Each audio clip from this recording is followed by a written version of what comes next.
S Janaki ಅವರು ಇತಿಹಾಸ ಪುಟ ಸೇರಿದ್ದಾರೆ. ಸರ್ಕಾರಿ ಗೌರವಗಳೊಂದಿಗೆ ಅಂತ್ಯ ಸಂಸ್ಕಾರ ನಡೆಸುತ್ತೇವೆ ಅಂತ ಹೇಳಿದ್ದಾರೆ.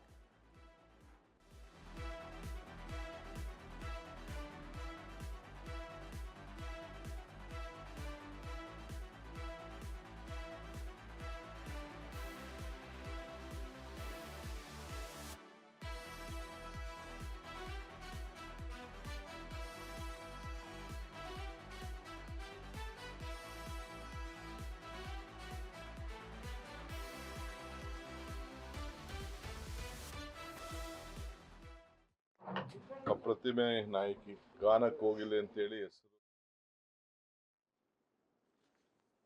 ಎಸ್ ಜಾನಕಿ ಅವರು ಇತಿಹಾಸ ಪುಟ ಸೇರಿದ್ದಾರೆ. ಸರ್ಕಾರಿ ಗೌರವದೊಂದಿಗೆ ಅಂತ್ಯ ಸಂಸ್ಕಾರ ಮಾಡ್ತೇವೆ.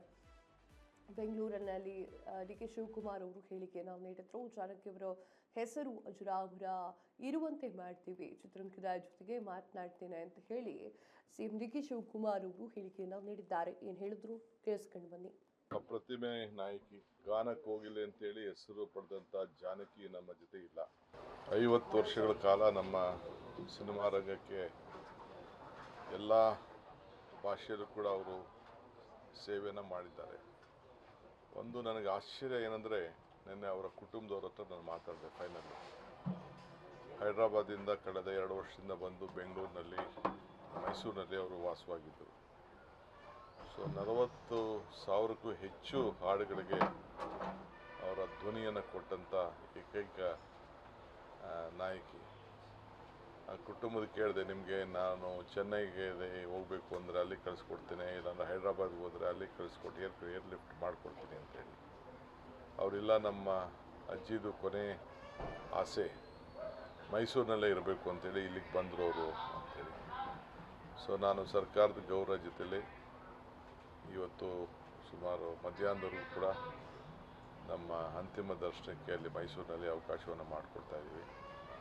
ಅದಾದಮೇಲೆ ಸರ್ಕಾರದ ಗೌರವದೊಂದಿಗೆ ಅವರಿಗೆ ಗೌರವನ ಸಲ್ಲಿಸುವಂಥ ಕೆಲಸ ನಮ್ಮ ಡಿಸ್ಟ್ರಿಕ್ಟ್ ಮಿನಿಸ್ಟ್ರು ಇವತ್ತು ಗುಲ್ಬರ್ಗಾಗೆ ಹೋಗಿದ್ದರು, ಯತೀಂದ್ರ ಅವರು.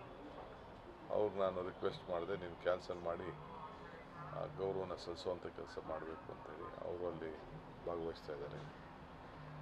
ಸೊ ಇವತ್ತು 4 ಬಾರಿ ಅವರು ರಾಷ್ಟ್ರ ಪ್ರಶಸ್ತಿಯನ್ನು ಪಡೆದದ್ದನ್ನು ಇತಿಹಾಸ ಪುಟಕ್ಕೆ ಸೇರಿದೆ.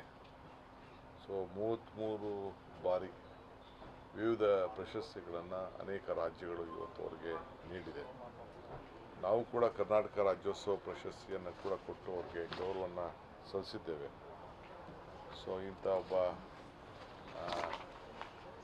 ಗಾಯಕಿ ಜಾನಕಿಯವರು ಬಹಳ ಸರಳ ಜೀವಿ.